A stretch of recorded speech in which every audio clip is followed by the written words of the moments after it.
இன்றைக்கு நீங்க இதை கேட்கும்போது I want to declare something.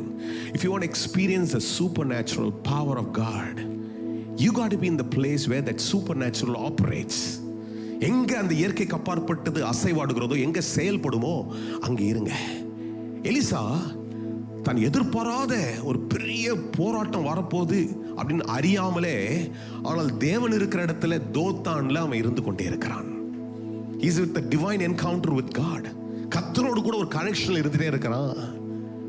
சுத்தி ஒரு பெரிய ஆர்மி வந்துடுச்சு, எல்லா காரியங்களும் நடந்துருக்குது. ஆனால் அவன் உட்கார்ந்துட்டு வேலைக்காரன் பார்த்துட்டு சொல்லும்போது கேஷுவலா சொல்றான், அவங்களோடு இருக்கிறவர்களை காட்டல நம்மோடு கூட இருக்கிறவர் அநேகர்ன்றான். இன்றைக்கு உங்களை பார்த்து சொல்றேன், நீங்க ஆண்டவரோடு கூடவே இருந்துட்டு கர்த்தரை நம்பி கர்த்தர் சொல்றபடியே செய்து கொண்டிருங்க. உங்களோடு கூட இருக்கிற கர்த்தருடைய பலம் என்பது அது எவ்வளவு பெரியது என்பதை நீங்கள் பார்த்து கொண்டே இருப்பீங்க. Be in the place where God is. கர்த்தர் இருக்கிற இடத்துல இருங்க. The Lord will give you spiritual revelations because you are strengthened by that spiritual strength.